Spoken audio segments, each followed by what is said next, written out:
Hey, what's up? It's Deanna, and today I want to show you an antique German doll. And this one is not the normal type of doll I collect. What this is actually a composition doll. And this is the general type of antique doll I collect, and this is a bisque head doll. But this was made out of composition, and it was possibly made about 1880. And these are the type of dolls that most people think are haunted because I'll show you close up. If you look at her complexion.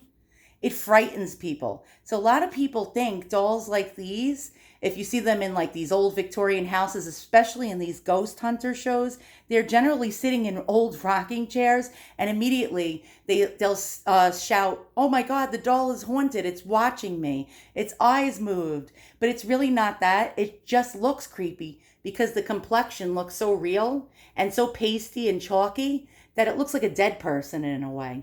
And look at those eyes. That's another thing that scares people. These are glass eyes, and they're actually made to replicate human eyes. You can see the threaded irises. I mean, these look really, really realistic. Her eyebrows look realistic, the way they were painted. Now her mouth, her lips, the way they're painted. She has a little dimple in her chin. Now, another thing that creeps people out into thinking that these dolls are haunted is the teeth in their mouth. A lot of them have inserted teeth. So take a look at this. I'm going to shine a light into here right now to try to show you the teeth. It's very hard to show this to you. Let me see if I can get my lamp at the right angle. Here we go.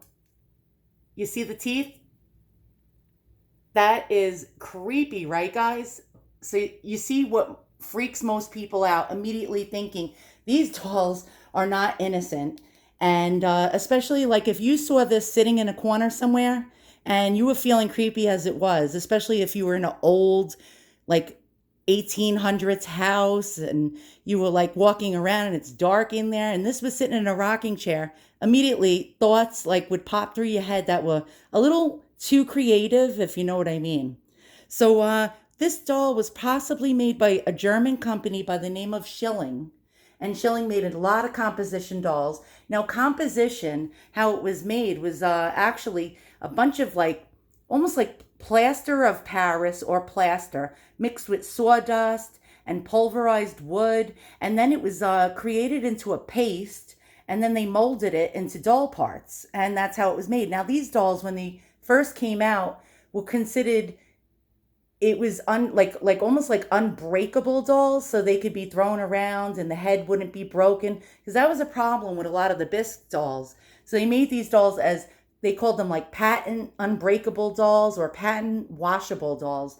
They claimed that you could wash their their face and their arms and their hands with a sponge, and actually that is not a good idea with composition. Anything that actually destroys composition is, I'm trying to like come up with the words for this. Actually, the worst thing for composition, excuse me, is water. Any kind of humidity or water will destroy it. And as you can see, the lips are starting to flake off. You can see the original composition under the paint. The eyes are a little chippy. And that's because over the years, the humidity in the atmosphere got a hold of the composition and broke it down. Now, bisque, this 120-year-old doll over here, this Kessner doll, is actually in primo condition. And bisque actually held up way better than composition. But bisque breaks easier, even though composition also can shatter and break and chip and just get really, really, really dingy. I wanted to show you her outfit. Now, I don't know if you can see, but look how beautiful her outfit is. Now, this is an original outfit, and it's of 1880s time frame, maybe a little later. Could be a decade ahead. I could be wrong. But this is beautiful. The workmanship. She's wearing several different layers of clothing. She has multiple pleats sewn on the bottom of her dress. I don't know if you can see that. She's wearing this coat with lace. And the coat is like fantastic. Look at all this lace work. And you can see also it has loads and loads and loads of mother of pearl buttons going up the coat with the lace collar. And let me show you, actually, she's wearing beautiful, beautiful layers of clothing underneath. She's got this dress with lace. And then we got the sewn pleats. These were sewn down. Underneath that, she's got a multitude of all different kinds of undergarments and slips and pantaloons. She has her original body. This is what they looked like, the composition bodies. Look at the little feet. They look so real. They have little toes. And she has her original shoe, but the other shoe is missing. I don't know what the heck must have happened to it. But this shoe, look at the condition it's in. I wish I had the other one. Look at that. So now you're seeing what an 1880 shoe looks like. And it has these mother of pearl buttons on them. I mean, it's absolutely amazing. Again, I just wish I had that other shoe. That would be awesome. But I don't, and what are you going to do about it? But yeah, so I thought I'd share this doll with you guys. Let me show you also how her hands were constructed. Her body is made out of actually cloth that's stuffed, and then the appendages like the hands and the arms and the lower legs and the feet are all made out of composition.